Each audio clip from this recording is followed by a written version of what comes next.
Hello everyone, welcome to mister G pocket money. இன்றைக்கி நம்ம இந்த வீடியோவில் என்ன பார்க்குறோன்னு பார்த்தீங்கன்னா, நம்ம ஜிரோதா ஆப்பில் நீங்கள் டிஜிட்டலாக கோல்டு இடிஎஃப்ஸ் வந்து பர்ச்சேஸ் பண்ணணும், இன்வெஸ்ட் பண்ணணும்னு நினச்சிங்க அப்படின்னா எப்படி பண்ணுறது அப்படின்னு சொல்லி தான் பார்க்குறோம். ஸோ நீங்கள் நார்மலாக ஜிரோதா ஆப் ஓப்பன் பண்ண அந்த மாதிரி ஹோம் பேஜில் இருப்பீங்க, வாட்ச் லிஸ்ட்டில். சரிங்களா, மேலே சர்ச் பட்டன் வந்து கொடுத்துருப்பாங்க. சர்ச்சில் போயிட்டு கோல்டு இடிஎஃப் அப்படின்னு சொல்லி நீங்கள் சர்ச் பண்ணிவிடுங்க. கோல்டு இடிஎஃப் சரிங்களா.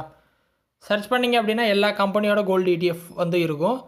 பார்த்தீங்கன்னா கோட்டக் ஓடது இருக்குது, 361 இருக்குது, டிஎஸ்பி, நிப்பான் India, Bandhan, ஜிரோதா, Mirae asset, ICICI. So எல்லா கம்பெனியோட கோல்டு இடிஎஃப்ஸ் வந்து இருக்கும். ஓகேவா. ஸோ ஒவ்வொன்றா நீங்கள் செக் பண்ணி பாருங்கள், எதில் எக்ஸ்பென்ஸ் ரேஷியோ கம்மியாக இருக்கோ அதை வந்து நீங்கள் வாங்கிக்கோங்க. ஸோ நான் பந்தன் கோல்டு இடிஎஃப் கிளிக் பண்ண இந்த மாதிரி ஸ்க்ரீன் வரும். இதில் இன்னும் அப்படியே கீழே ஸ்க்ரோல் பண்ணிங்க அப்படின்னா ஃபண்டமெண்டல்ஸ்னு ஒரு பட்டன் இருக்கும். அதை கொடுத்தீங்க அப்படின்னா நீங்கள் வந்துட்டு இங்கே எக்ஸ்பென்ஸ் ரேஷியோ எவ்வளோ இருக்குதுன்னு பார்த்துக்கலாம். இங்கே பார்த்தீங்கன்னா தெரியும் 0.45% வந்து கொடுத்துருக்குறாங்க. ஸோ இது கொஞ்சம் அதிகமாக இருக்குது.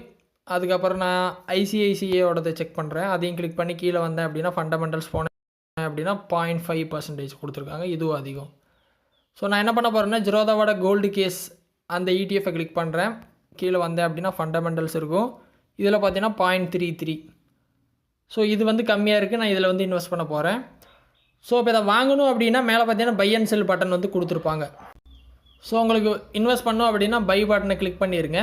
ஸோ ஃபஸ்ட்டு எடுத்தோன்னா பார்த்தீங்கன்னா குவான்டிட்டி வந்து கேட்பாங்க. உங்களுக்கு எத்தனை குவான்டிட்டி வேணுமோ அந்த குவான்டிட்டி அடிச்சிருங்க. பல்கான அமௌண்ட் இன்வெஸ்ட் பண்ணுங்கள். அப்போ தான் ஃபியூச்சரில் நல்ல ரிட்டர்ன்ஸ் வரும். நான் வீடியோக்காக ஒரு குவான்டிட்டி கொடுத்துட்றேன். மார்க்கெட்லேயே விட்டுறேன். ப்ரைஸை பார்த்தீங்கன்னா லிமிட் செட் பண்ணலாம். நான் லிமிட் வேணாம், நீங்கள் மார்க்கெட்லேயே விட்டுருங்க. அப்போ தான் உடனே ஆர்டர் க்ளோஸ் ஆகும். கீழே பார்த்தீங்கன்னா இன்ட்ராடே லாங் டேர்ம்னு ஒரு ஆப்ஷன் இருக்கும். அதில் பார்த்தீங்கன்னா நீங்கள் லாங் டேர்ம் தான் கொடுக்கணும், இன்ட்ராடே மறந்துடுங்க. ஸோ லாங் டேர்ம் செலக்ட் பண்ணிட்டு கீழே பார்த்தீங்கன்னா ஸ்வைப் டு பை கொடுத்தீங்க அப்படின்னா பை ஆகிடும். இவ்வளோ ஈஸியான விஷயம் தான் நீங்கள் வந்து ஒரு கோல்டு இடிஎஃப் வந்து பர்ச்சேஸ் பண்ணுறது. கிட்டத்தட்ட நீங்கள் ஸ்டாக் பை பண்ணுறது இதே மெத்தடு தான். ஒரு கம்பெனியோட ஷேரில் இன்வெஸ்ட் பண்ணுறது இதே மெத்தடு தான். சரிங்களா. ஸோ இப்போ இதை வந்து நம்ம பை பண்ணிட்டோம். இது போர்ட்ஃபோலியோவில் வந்து ஆட் ஆயிரும். ஓகேவா. ஸோ இவ்வளோ ஈஸி தான் நீங்கள் ஒரு கோல்டு இடிஎஃப்பில் வந்து டிஜிட்டலாக இன்வெஸ்ட் பண்ணுறது.